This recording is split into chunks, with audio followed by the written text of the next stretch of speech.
ಇನ್ನು ಇವತ್ತಿನಿಂದ ವಿಧಾನಮಂಡಲ ಬಜೆಟ್ ಅಧಿವೇಶನ ಆರಂಭ ಆಗಿದೆ. ಜಂಟಿ ಅಧಿವೇಶನ ಉದ್ದೇಶಿಸಿ ಗವರ್ನರ್ ಅವರು ಭಾಷಣ ಮಾಡಿದರು, ಬೆಂತಟ್ಟಿದ್ರು ಸರ್ಕಾರವನ್ನು. ಕಳೆದ 19 ತಿಂಗಳಲ್ಲಿ ಗಂಭೀರವಾದ ಕಾನೂನು ವ್ಯವಸ್ಥೆ ಸಮಸ್ಯೆಗಳೇನೂ ಆಗಿಲ್ಲ, ಠಾಣೆಗಳೆಲ್ಲ ಜನಸ್ನೇಹಿಯಾಗಿವೆ ಅವರೆಲ್ಲ ಮಾತಾಡಿದ್ದಾರೆ. ಕೆಲವೊಂದಿಷ್ಟು ಮೆಚ್ಚುಗೆಯನ್ನು ವ್ಯಕ್ತಪಡಿಸಿದ್ದಾರೆ. ಇದೇ ವೇಳೆ ಬೆಂಗಳೂರು ಟ್ರಾಫಿಕ್ ದಟ್ಟಣೆ ನಿಯಂತ್ರಣದ ಬಗ್ಗೆ ಪ್ರಸ್ತಾಪ ಮಾಡಿದರು, ಆದರೆ ವಿವಾದಿತ ಟನಲ್ ರೋಡ್ ಯೋಜನೆ ಬಗ್ಗೆ ಮಾತಾಡಲಿಲ್ಲ. ವಿಶೇಷ ಅಂದರೆ ರಾಜ್ಯಪಾಲರ ಭಾಷಣದ ಬಗ್ಗೆ ಇಷ್ಟೆಲ್ಲ ಮಾತಾಡ್ತಾ ಇದ್ರು, ಸರ್ಕಾರವನ್ನು ಹೊಗಳ್ತಾ ಇದ್ರು, ಶಾಸಕರು ಯಾರು ಮೇಜ ತಟ್ಟಲಿಲ್ವಂತೆ ಕಾಂಗ್ರೆಸ್ ಶಾಸಕರು. ಇನ್ನು ಗವರ್ನರ್ ಭಾಷಣದ ಬಗ್ಗೆ ಆಡಳಿತ ವಿಪಕ್ಷಗಳ ಮಧ್ಯೆ ಒಂದಿಷ್ಟು ಟಾಕ್ ಫೈಟ್ ನಡೆದಿದೆ. ಇನ್ನೊಂದು ಕಡೆಗೆ ವಿಧಾನಸಭೆಯಲ್ಲಿ ಅಗಲಿದ ಗಣ್ಯರಿಗೆ ಸಂತಾಪ ಸೂಚಿಸುವ ವೇಳೆ ಮುಖ್ಯಮಂತ್ರಿಗಳು ಎದ್ದು ನಿಂತರಂತೆ. ಆಗ ಅಶೋಕ್ ಅವರು ಇಲ್ಲ ಕೂತ್ಕೊಂಡೇ ಮಾತಾಡಿ ಅಂದ್ರೆ, ಇಲ್ಲ ತೊಂದರೆ ಇಲ್ಲ 10 ನಿಮಿಷ ಎದ್ದು ನಿಂತ್ಕೊಂಡು ಮಾತಾಡ್ತೀನಿ ಅಂತ ಹೇಳ್ಬಿಟ್ಟು ಸಂತಾಪವನ್ನ ಸೂಚಿಸಿದ್ರು.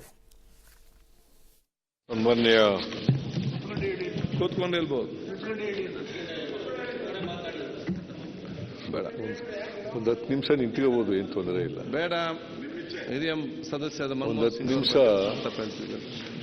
ನಿಂತ ಹೇಳಿ. ಥ್ಯಾಂಕ್ ಯು ನಿಮಗೆಲ್ಲ.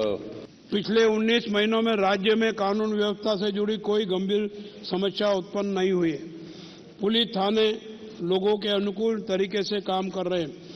हाल के दिनों में पूरे देश में ಗೌರವಾನ್ವಿತ ರಾಜ್ಯಪಾಲರ ಬಾಯಲ್ಲಿ ಸುಳ್ಳುಗಳ ಸರಮಾಲೆಯನ್ನ ಎಳೆಸಿದ್ದಾರೆ. ರಾಜ್ಯದ ಕಾನೂನು ಸುವ್ಯವಸ್ಥೆ ಯಾವುದೇ ಗಂಭೀರ ಘಟನೆಗಳು ನಡೆದಿಲ್ಲ ಅಂತೆ. ಯಾಕೆ ಅತ್ಯಾಚಾರಗಳು, ಬ್ಯಾಂಕ್ಗಳ ದರೋಡೆ ಆಗಿದೆಯಲ್ಲ, ಹಾಡಾಗಲೇ ದರೋಡೆ, ಪೊಲೀಸ್ ಸ್ಟೇಷನ್ ಮೇಲೇನೆ ಹಲ್ಲೆ.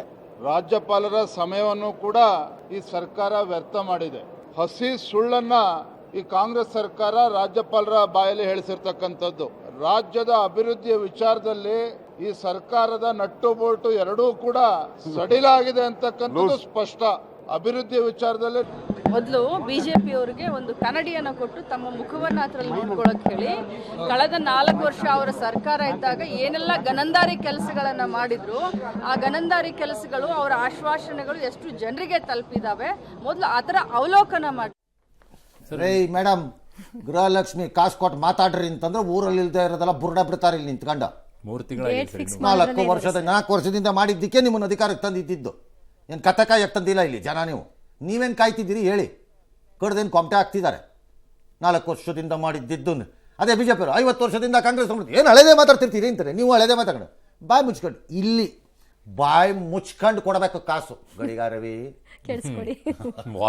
ವಾರ್ನಿಂಗ್ ಇದು ಜನ ಹೇಳ್ಬೇಕಾಗಿರೋದು. ಬಾಯಿ ಮುಚ್ಕೊಂಡು ಕೊಡ್ರೆ ಕಾಸನ ಅಂತ ಜನ ಹೇಳ್ಬೇಕು. ಹಾ, ಅದು ಬಿಟ್ಬಿಟ್ಟು 4 ವರ್ಷದಿಂದ ಏನು ಮಾಡಿದ್ದಾರೆ, ಆಶ್ವಾಸನೆ ಏನು ಕೊಟ್ಟಿದ್ದಾರೆ, ಅವ್ರು ಕೊಟ್ಟಿದ್ದಕ್ಕೆ ಕೊಟ್ಟಿದ್ದು ಜನ ಪಾತ್ರೆನ ಕೈಯಲ್ಲಿ ಅವ್ರಿಗೆ ಹಿಡ್ಕೊಂಡು ಹೋಗ್ರಿ ಅಂತ ಕಡೆಗೆ ಸುಮ್ಮನೆ ಬುರ್ಡ ಬಿಡ್ತಾರೆ. ಬಟ್ ಇದು ಮಜವಾಗಿದೆಯಲ್ಲ ಈ ಠಾಣೆ ಜನಸ್ನೇಹಿ ಅಂತಾರೆ. ಆ ಉದಯಗಿರಿನಲ್ಲಿ ಜನಸ್ನೇಹಿ ಇರಲಿಲ್ವಾ? ಅದ ಪೊಲೀಸರ ಮೇಲೆ ಹೊಡಿತಾರೆ, ಠಾಣೆ ಮೇಲೆ ಕಲ್ಲು ಹೊಡಿತಾರೆ. ಅದೇನಪ್ಪ, ಏನೋ ಒಂದು ರಾಜ್ಯಪಾಲರ ಭಾಷಣ ಅಂದ್ರೇನೆ ಹಂಗೆ ರೀ. ಸರ್ಕಾರ ಏನು ಹೇಳ್ಕೊಟ್ಟಿದ್ಯೋ ಅದನ್ನ ಪಾಪ ಅವ್ರು ಹೇಳ್ತಾರೆ. ಅಲ್ಲ ಸರ್, ಆಚೆ ನೋಡಿದ್ರೆ ರಾಜ್ಯಪಾಲರು ಬಿಜೆಪಿಯ ಕೈಗೊಂಬೆಯಾಗಿ, ಕೇಂದ್ರದ ಕೈಗೊಂಬೆಯಾಗಿ ಮಾಡ್ತಾ ಇದ್ರು ಅಂತಾರೆ. ಇಟ್ ಇಸ್ ದ ಸಿಸ್ಟಮ್ ಅಲ್ವಾ? ಅದು ಅಲ್ಲಿ ರಾಜ್ಯಪಾಲರು ಪ್ರತ್ಯೇಕವಾದ ಭಾಷಣವನ್ನು ಮಾಡುವಂತಿಲ್ಲ ನಿಯಮದಲ್ಲಿ. ಅವ್ರು ಹೇಳ್ಕೊಟ್ಟಿದ್ದನ್ನು ಹೇಳಿಸ್ತಾರೆ ಅಷ್ಟೇ. ಅವ್ರು ಹೇಳ್ತಾರೆ ಈಸ್ ರೆಪ್ರೆಸೆಂಟಿಂಗ್ ದಿಸ್ ಗವರ್ಮೆಂಟ್, ಓದ್ತಾರಪ್ಪ. ಅದ್ರಲ್ಲಿ ಏನಿದೆ? ಅಲ್ಲಿ ಮಜಾ ಇದ್ದಿದ್ದು ಅಂದರೆ ಕೂತ್ಕೊಂಡು ಮಾತಾಡಿ ಇಂದಿದ್ದು. ಅಂದರೆ ಕರ್ನಾಟಕದ ವಿಧಾನಸಭೆಯಲ್ಲಿ ಇನ್ನೂ ಇವುಗಳಿಗೆ ಜಾಗ ಇದೆ. ಮಾನವೀಯ ಮೌಲ್ಯಗಳಿಗೆ ಮೌಲ್ಯ, ಪೌಲ್ಯ, ಕೌಲ್ಯ ಅವೆಲ್ಲ ಗೊತ್ತಿಲ್ಲ ನನಗೆ. ಇಂಥದ್ದಕ್ಕೆ ನಾವು ಸಣ್ಣ ಪುಟ್ಟದ ಜಾಗ ಇದೆ ಅಷ್ಟೇ. ಎಸ್.